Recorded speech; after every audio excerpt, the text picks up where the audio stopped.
ಚಿತ್ರದುರ್ಗದ ಚಿತ್ರಮಂದಿರದಲ್ಲಿ ಪುಷ್ಪ 2 ಕನ್ನಡ ಸಿನಿಮಾಗಳಿಗಿಲ್ಲ ಅವಕಾಶ.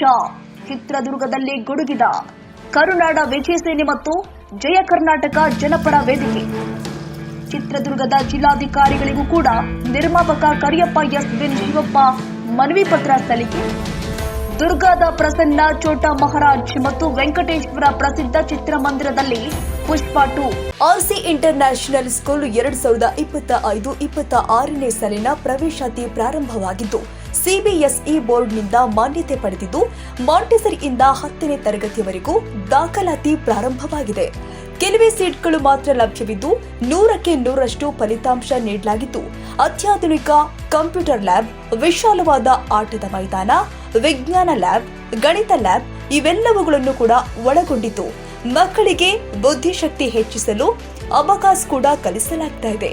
ಮಕ್ಕಳಿಗೆ ಡ್ಯಾನ್ಸ್, ಕರಾಟೆ, ಯೋಗ ಇನ್ನು ಮುಂತಾದ ಕಲಿಕೆಯನ್ನ ಕಲಿಸಲಾಗ್ತಾ ಇದೆ.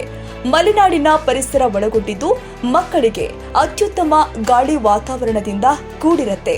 ಮಕ್ಕಳನ್ನ ಕರೆದುಕೊಂಡು ಬರಲು ವಾಹನ ವ್ಯವಸ್ಥೆ ಕೂಡ ಲಭ್ಯವಿದೆ. ಹಾಗಿದ್ರೆ ಒಮ್ಮೆ ಭೇಟಿ ನೀಡಿ RC international school, Thammenahalli, Achyut Nagar post, Bengaluru.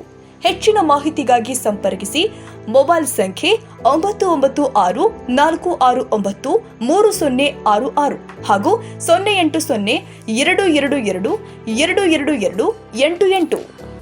ಇದೇ ಡಿಸೆಂಬರ್ 6ಕ್ಕೆ ಕನ್ನಡದ ಧೀರ ಭಗತ್ ರಾಯ್ ರಿಲೀಸ್ ಆಗ್ತಾ ಇದ್ದು ಪ್ರಸಿದ್ಧ ಚಿತ್ರಮಂದಿರದಲ್ಲಿ ಪ್ರದರ್ಶನಕ್ಕಿಲ್ಲ ಅವಕಾಶ. ಕನ್ನಡ ಅಭಿಮಾನಿಗಳಿಗೆ, ಕಲಾವಿದರಿಗೆ ಕನ್ನಡಕ್ಕೆ ಅವಮಾನಿಸಿ ನಿರಾಸೆ ಮೂಡಿಸಿದ ದುರ್ಗಾದ ಚಿತ್ರಮಂದಿರಗಳ ಮಾಲೀಕರು ಧೀರ ಭಗತ್ ರಾಯ್ ನಮ್ಮ ಕನ್ನಡದ ಸಿನಿಮಾಗೆ ಹೆಚ್ಚಿನ ಸಂಖ್ಯೆಯಲ್ಲಿ ಥಿಯೇಟರ್ಸ್ಗಳು ನೀಡಬೇಕು, ಮೊದಲು ಕನ್ನಡಕ್ಕೆ ಆದ್ಯತೆ ಕೊಡಬೇಕು ಅಂತ ಎಸ್ ಕರಿಯಪ್ಪರವರಿಂದ ದುರ್ಗಾದ ಜಿಲ್ಲಾಧಿಕಾರಿಗಳಿಗೆ ಮನವಿ ಸಲ್ಲಿಕೆಯಾಗಿದೆ.